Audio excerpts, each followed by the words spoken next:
Welcome to the world's greatest minds, where the most successful, impactful, and creative game changers on the planet deliver their hardest hitting advice in 30 minutes or less. Every guest is specifically handpicked, there's no paid placements allowed, and every conversation is completely authentic and entirely unscripted.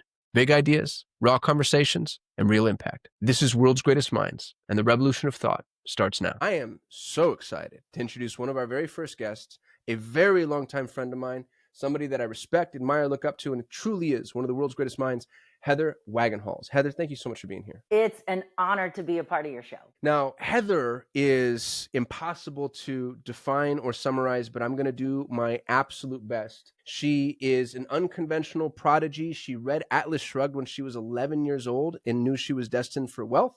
She went from her garage to Wall Street and beyond, is a foremost authority in the financial space many times over, has learned race car driving from Mario Andretti and sparred with MMA legends Randy Couture and Tito Ortiz, is a persuasion authority with over 3,000 interviews under her belt, a seasoned media personality, a Fox News contributor on fraud and identity theft, and host of Unlock Your Wealth Today. She's been dubbed the persuasion and presentation authority for a reason. She commands attention and delivers impact. I know of very few people that know how to establish, build, and maintain authority more than you, Heather. You truly are one of the world's greatest minds. Thank you so much for being on the show. And you have, I think, a new book coming out. Is that right? I do. We can talk about that if you'd like. I'd love to know. What's for the audience? What's the title? All right. So if you're offended, I'll be offensive right now. But it's called Fuck Life Balance. And it's a little bit of my life journey, and it's a little bit of some sudden realizations and just a culmination of all my experiences and why some of us are different, and that's okay. And we shouldn't let others define our success. So it's a way to give yourself permission to thrive. And I give you all of the reasons why you need to do it, how to get the folks around you who are not as quite driven as you are to support you in your pursuits, and pretty much just shed the guilt and go make it happen. Whatever you want to do, you get one shot at this lifetime, and tomorrow is never promised. So this book is a tactical book to help give you the tools you need to keep your stamina, to realign yourself, know when to take a pause, and to how to communicate more effectively with those around you so they support you in your vision for a grander place. And it's such a helpful piece of the puzzle too, because far too often I think the people that are holding us back are the people that we love and love us the most, and they just don't realize it. So you have to get the stakeholders involved. You have to get them on board, and you have to let them know what's going on. And more often than not, people fail to do that, because I think if you share with loved ones what it is you're up to, they can get behind it. They just need to know. Well, they need to know. They need to feel safe about it, because many times people feel threatened when some folks are content. And that's great. You know, Brackman talks about it in his book, Driven. There's the hunters and the farmers. And we need both in this world, right? And we need the farmers to support those of us who desire to hunt. And we just have to make sure that they feel secure and safe in that place, because so many times farmers feel like they're going to get left behind because you're too ambitious. I mean, I've been told that you're just too ambitious. I don't think I can date you. You're just, you want so much more than what I do.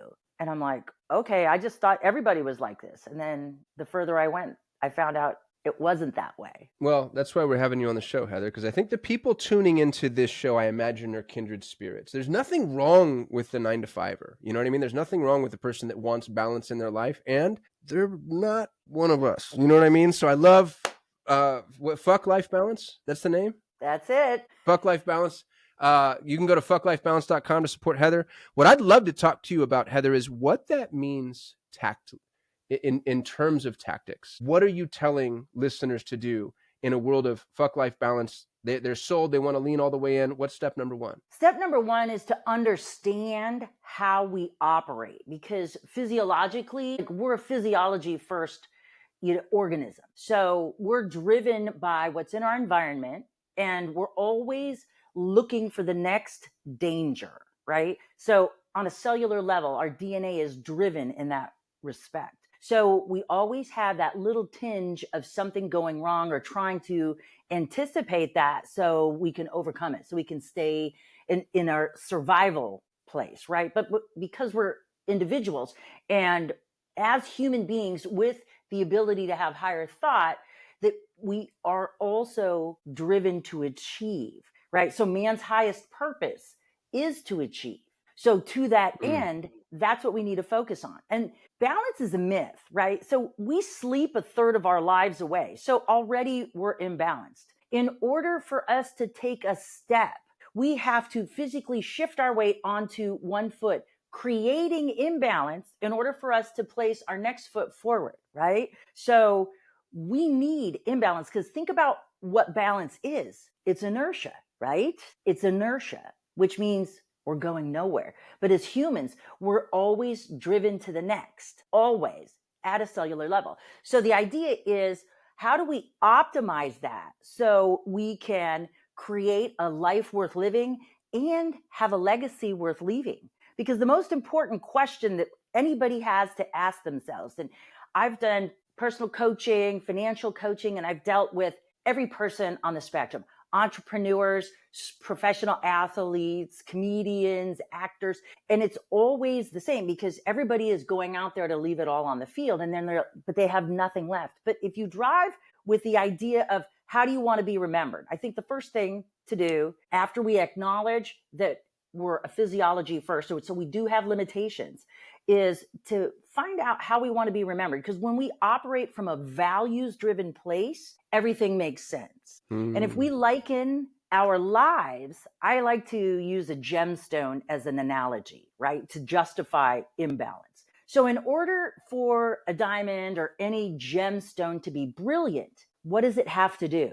It has to take in light.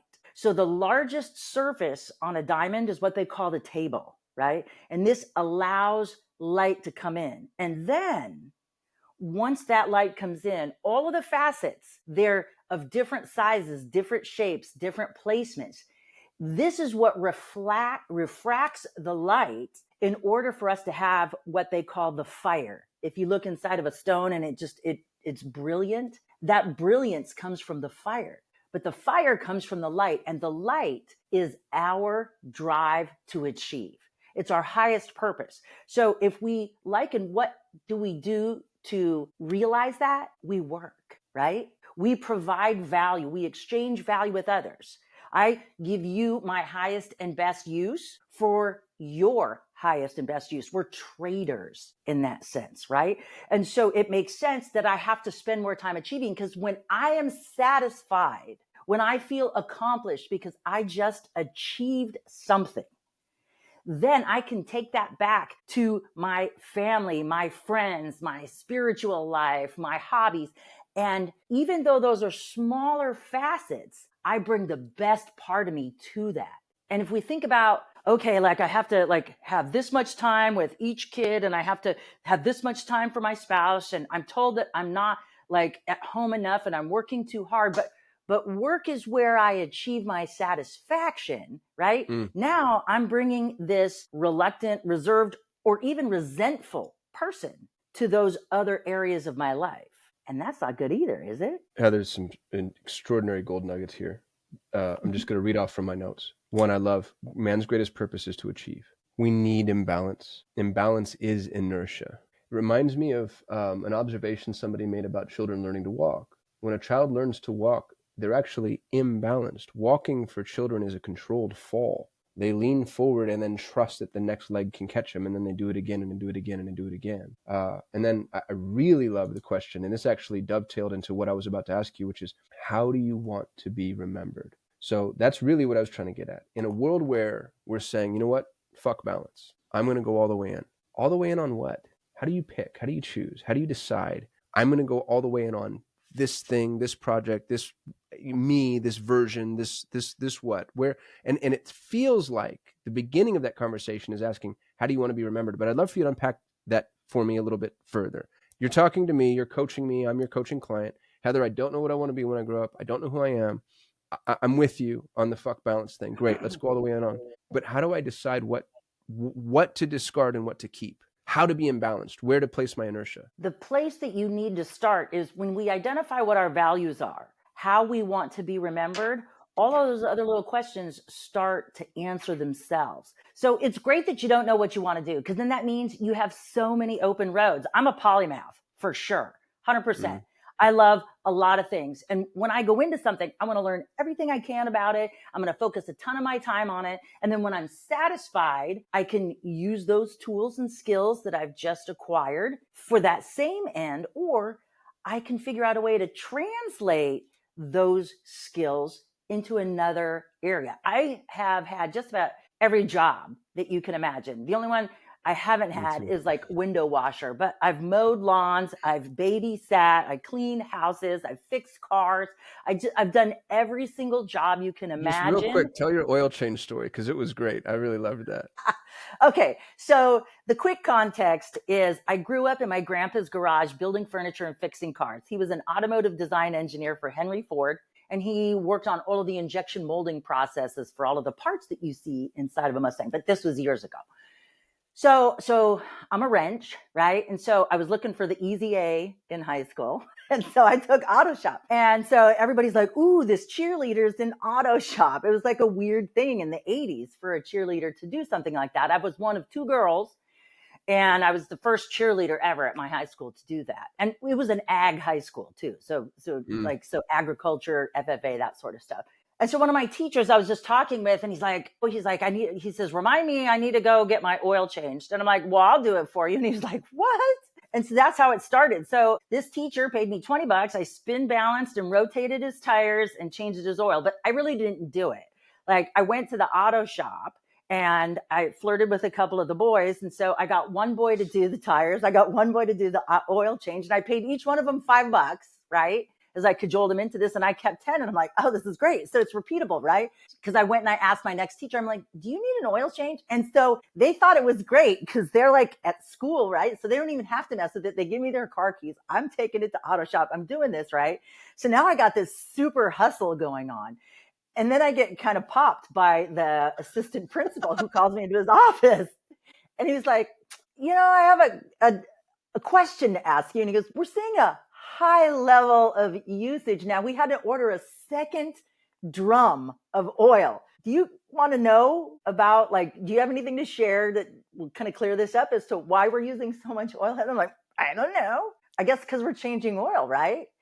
He's like, I think it's a little bit more than that. And so he's passed away, so I can talk about this story now, I think. So, and there's no ramifications, but I just cut him in on the action, right? So there was another $5. So now my costs are, they went up 30%, right? So now I'm at like 15 out, but I still kept 5, right? So that's like pretty good for a poor kid from the west side of town, It's a right? good lesson on capitalism within the confines of a regulated environment. You have to There cut you the go. man in. Yeah. Just kind Thank you for that story. So I interrupted you. Keep going. You were mentioning like, okay, you've had every job, but I just wanted the listeners to know who they were dealing with. yeah, yeah. So I'm an unconventional person, but you can pursue anything that you really want. You need to figure out, and I think that this is what I learned the most from this fatal car crash I walked away from, and I figured out what I didn't want to do anymore. It was very upsetting because I already had life by the balls. I was already crushing it. I mean, I'm racing cars. I just bought like my favorite supercar. I'm traveling, I'm seeing the world, I'm doing all kind of TV, I'm hanging out with all of the coolest people I could even imagine, world leaders, rap stars, actors, comedians, like you name it, I'm hanging out with these people. I'm interviewing these people on my shows. I'm just living my dream. I'm doing philanthropic work all over the place. And then all of a sudden, somebody's poor decision materially affected my life. Mm. And, I kept saying, why me? Why me? Why me? Right. And it was the wrong question to ask, because the question really to ask was, why not me? Because I have all the tools to be successful. I know how to overcome adversity. I just couldn't see beyond my pain. I still have a permanent headache. I still have ringing in my ears, and it's been 3 years, almost 3 years. So I had to learn how to adapt. And how do I overcome this? Now, I've been advising people on how to do this for a long time. And now it's actually become something significant because I was physically unable to do things. I ended up with a traumatic brain injury, and it was just so difficult to recover from. And the one thing that I learned is I didn't need to find myself. That wasn't the problem. I needed to learn what to let go of. That other question you ask, how do you separate it? Because you get to this place where you do the things that you don't want to do to get you where you want to go. And then once you become successful at where you want to go, in order to go further, you have to let go of things. Do it, delegate it, discard it, defer it, right? And so there was just things that I needed to let go of. I mean, one of my favorite things, as much as I enjoy being on camera, editing is a craft. It's an art form, and I loved doing it, but it's not where my highest and best use is. So I had to let that go. And so I learned what I didn't want to do. And when I learned that, I got really clear on what I did want to do. And I wanted to write books. I wanted to speak on stage, talk to people on TV, and teach people how to do what I've done to build a personal brand. So I love this. did I So I answer your wanted to question all the way? But well, first of all, you did. We're going to dig into it a little bit further, but I love do it, delegate it, discard it, refer it. Can I add one? Yes. Automate it. I think Yes, that this you are is the new. king of that. This is the post AI world, right? And so I think the do, delegate, discard, and refer makes a lot of sense. But the last, I don't know what, I mean, and this is brand new. It's really 6 months that we've had the ability to truly automate tasks that aren't assembly line tasks. Right. So like, everybody's who's played with Keep or HubSpot or high level knows that automation exists and Zapier's been around for 10 years. But that in my mind isn't true automation because it requires input compliance, meaning wherever the information's coming from has to play nicely. And we know that that's not the way that life works. Well, with AI, that's actually changed. And so I want our listeners, if you're writing things down, I hope you wrote that down. Do it. So the writer downer, it's 4 Ds. Do it, delegate it, defer it, discard it. Do it, delegate it, defer it, discard it. Yes. That was so, great. but I love the automate. And you're talking to a girl who was a stockbroker in the early 90s when we used to have to sign forms and typically there was no like internet trading. There wasn't any Robinhood or Schwab online. There wasn't any of that when I was a stockbroker.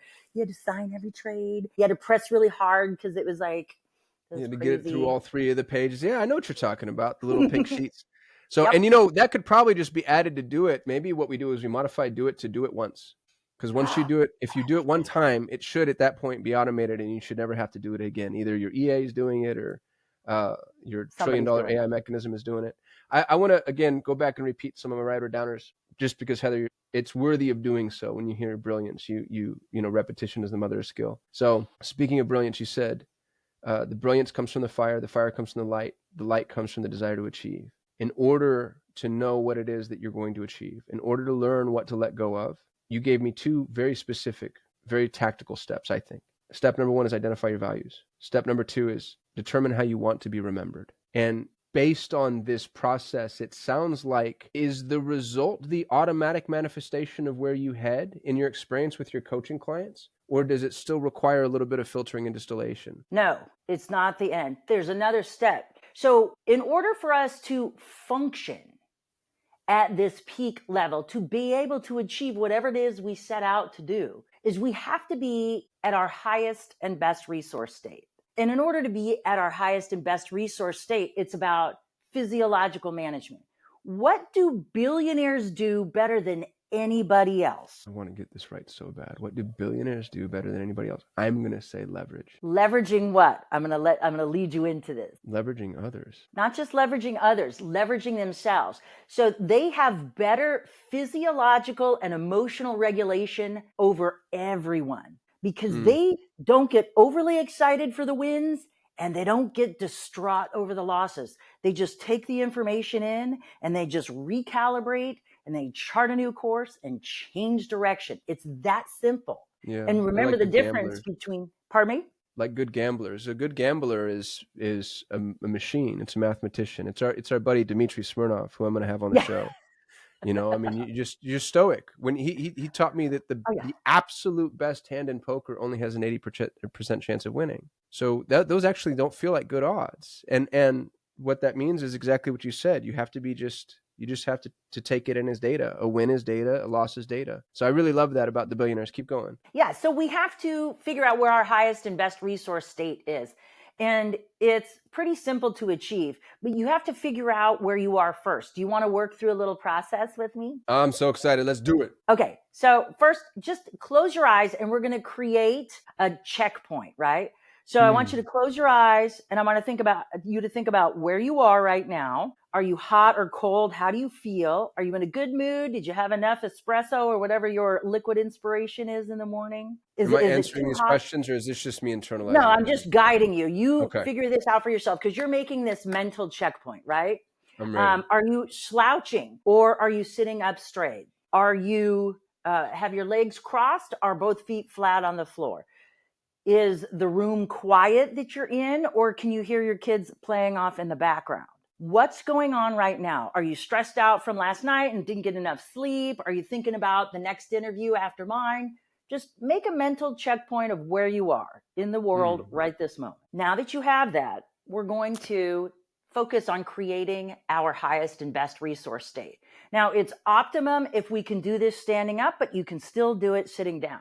If you're standing up, you want to make sure that you have both of your feet planted firmly on the floor, and you want to be able to have them less than shoulder width apart, right? So you can't tip over either way. And then you want to make sure that your knees are not locked out. So they're comfortable and they're engaged. So you can feel your quads and your hamstrings and your calves, but you're not flexing your muscles completely. Then what you're going to do is you're going to tip your pelvis forward. So you're going to rotate it forward. It seems like it's an awkward thing, but it'll make more sense as we get forward. So when you tilt your pelvis forward, it allows you to stack your spine. And then what we're going to do is we're going to lift up and sit up as high as we can in our chair, like something is pulling from our head, like pulling us, like a puppet pulling us up. And then we're going to raise our shoulders to our ears. Then we're going to roll them back and try to touch our shoulder blades. And then we're going to drop our arms down and then let our arms hang to the side as we drop our shoulders also. And then rotate our palms facing behind us. And then we just rotate our neck a little bit, like a figure eight you're drawing with your nose, and find that comfortable place. Now, create it in an effortless manner. So you'll know you're fully balanced if you can relax your muscles and you can maintain this position. So just kind of close your eyes and do another mental checkpoint and notice how this feels. How does it feel to be standing here effortlessly? And more importantly, how does it feel to be able to breathe a little deeper because we've opened up our chest cavity? On a cellular level, we are driven toward connection. If you look at heart muscle cells beating independently on a petri dish, live heart cells, they'll gravitate toward each other. And once they get together, they start beating in synchrony. And we notice this with the people that we love. When we hold one of our children that's stressed out or anxious, and then our power, our energy, our calm, secure energy hits them from our heart space, they calm down, and then their heart rate syncs with ours. We have this incredible power within us. And we can use this power to create whatever it is that we desire because we can connect with people at a cellular level. So open your eyes now and notice how that feels. So now if you go to slouch, you'll notice it. But if It's we so keep funny. Going to slouch now, I feel like I'm bunching my organs together. You know, Yeah, it's like they expanded into this space, and now slouching feels unnatural. right. That's why we make the checkpoints between the two. So we can't always be in this permanent state, right? It would be great if we could. However, happiness as a permanence isn't good either, right? So we need the unhappy and the non-satisfying stuff so we understand when we hit that value of happiness or achievement or satisfaction. So we always need that opposite to drive us. But once we know we have this heart space, this highest and best resource state, this is where we have the full faculty of our brain. Because once we start dumping hormones, once we start getting upset or angry or disappointed, we start dumping chemicals, right? Our hormones start going. And when we get what they call, the popular term is triggered, I like to say catapulted into another place other than our highest and best resource state, what happens is this fight, freeze, or flee. And so all of our blood gets driven to our extremities so we can do that. So we can fight, so we can play possum or run away. And when that's happening, all of the blood goes from our prefrontal cortex, which is our logic space. So we can't make an effective decision, even if we wanted to. And I'll give you a quick scenario. So imagine if you're in a meeting, multiple people, and your boss chews you out for something you don't do. Like you want to punch him, but that'll probably result in job loss. So that's not something good to bring home to the wife. Hi, I got fired today for punching my boss out. But you can't run away either, right? Because then that would make you look bad in front of everybody else. So you just have to sit there and take it, right? And so you can't respond. You're struggling to defend yourself, but you just don't have the words. But then, 5 o'clock comes by, you're at the bar with your friends and everybody's sitting around and it's a much more casual environment. The actual impetus is gone. And now you're saying, I should have said this, this, and this, and this, and this. Right? But you didn't have those words to say because you couldn't physiologically come up with them, because you couldn't make the neural connections, because you didn't have the blood and oxygen and resources to make that decision. So this highest and best resource state is how we need to present ourselves. And this simple little process can get us back there. And we can do it in fractions of a second with a little 3-step thing that I call breathe, sip, move. We can change our electrochemical state almost instantaneously. Take a breath, and not a big gaping one where you exhale through your mouth. A lot of that yogic breathing, while it's great for some exercise, inhale and exhale through the nose so you maintain your CO2 levels. This way you don't get dizzy or lightheaded, but you bring in a proper balance. And that will help you get back on track. Take a sip of water. Water raises our electrochemical conductivity. You ever get tingly when somebody walks in the room and you're not even looking at the door, but you feel their presence? It's because they're radiating this electrochemical conductivity. If you want to radiate, drink more water because it'll raise it for you. And then move. When you move, you start pushing all of those hormones out of the muscles, right? You can't have the crappy hormones and the healthy blood flow. So when you move, it does 2 things. One, physiologically, it moves out other stuff, but it also changes your perspective, right? So if I'm standing here and I can't figure out how to get through there, all I have to do is move over here. Now I'm looking at the world differently. All I did was scooch a little bit over here, but now I see the world differently. Breathe, sit, move. I love that. So following your thesis, identify your values, determine how you want to be remembered, put yourself in a highest and best resource state. And once we've done those things, especially for early stage fuck life balance people, when they want to take action, Heather, how are they choosing the direction to run, right? So I'm in my highest and best resource state. And I think I'm probably harping on this because it's my own greatest limitation. I want to do everything. I want to start every business. I want to conquer every social media platform.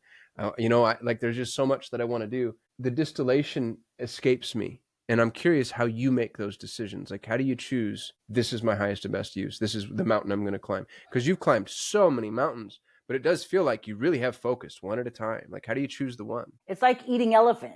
How do you eat an elephant? You eat it one bite at a time.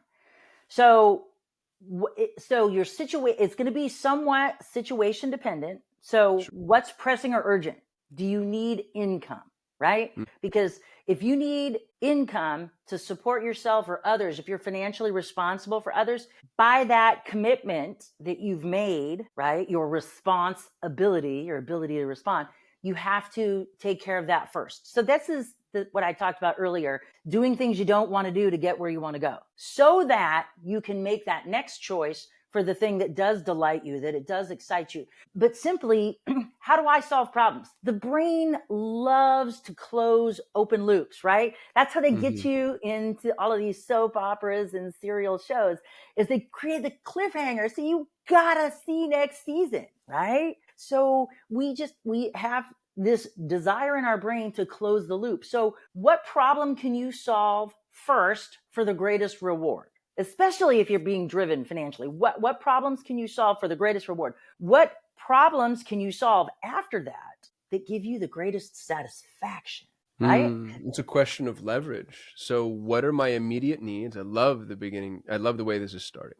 What are my immediate needs? What problems can I solve for the greatest reward? And I like that the follow-up was for the greatest satisfaction, because that really is the primary reward, right? Once you've made the money, we've all made the money. And money was great. Money made me feel safe, but money didn't make me feel happy. So what problem can I solve for the greatest satisfaction? I really love that line of questioning, Heather. That's a fun Socratic exercise that I think, gosh, if you're listening to this, you should pull over and start asking yourself those questions.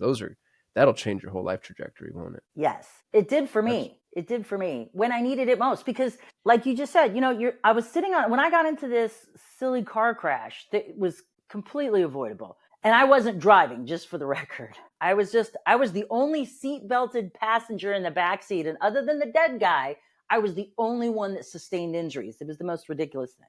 So therein lies some of the, why me? Why me? I was behaving. I was doing what I was told. Why did this happen? So, when you have money and you have that safety, right? I didn't have a reason to get out of bed. I didn't have to go to work. I didn't have anybody to take care of, right? And when I was in a lot of pain, so it's like, well, what do I do? Well, I need to do things that delight me, that bring me satisfaction, that I feel accomplished, right? So I had to work to figure out what was going to make me feel valued. And that's how I was able to decide what the next decision was. Because am I the only person that teaches money on TV? No, I do it differently than everybody else, but there's, other people are starting to do what I do with behavioral economics now, right? So, and I've already done that, right? So that's like an achievement already. It's not like I'm trying to do this. So what am I going to do next? And it's this, like help people build their own brands, get out of their own way so they can achieve everything that they want. It's not like just because you want to do everything, which I do, I'm a perpetual student. I want to learn everything I can as often as I can. And you can't do it all at the same time. So you just, like eating elephant, do it one bite at a time. Which one serves a need, right? Which one accomplishes a goal? Which one helps the most people? And then which one delights you? Which one satisfies you? Because you're, at the end of the day, have to be out for your own best interest, because nobody else is going to be out for your own best interest until you are out for your own best interest. And I think my favorite philosopher said it best. Ayn Rand said, in order to say I love you, you must first say the word I, right? So we have to love ourselves. We have to value ourselves more than anyone. And then the way we love is through action, by identifying our values. That's why we need to have our values and our highest values in another person. That's how we know that we're in love with someone, because we see that vision of ourselves in them. So we have to create it first, which means we have to be out for our own best interest, not to the detriment of others, just for our own best interest. Heather, this is extraordinary. I thought we were going to talk about personal branding. We ended up talking well, philosophy. I know, but you went this way, so we can talk about that. Well, no, this is the way the conversation took us, and I'm so glad that it did.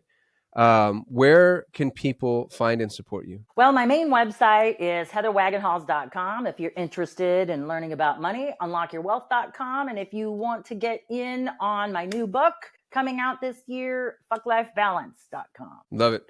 Heather, thank you for bringing such depth, and brilliance. Today's conversation, from incredible life experiences to racing with Mario Andretti at 170 miles per hour, breaking world records, surviving a fatal crash, and interviewing thousands of leaders, to your philosophy that balance is a lie. You've given us powerful lessons on living authentically and pursuing true brilliance. For everyone listening, you can continue to follow Heather's work through her media appearances and her show, Unlock Your Wealth Today, where she dives deeper into personal growth, finance, and living congruently. As always, the full episode, social clips, and highlights will be shared soon, so keep an eye out and be sure to share this inspiring conversation with your community. Heather, it's been an honor to have you.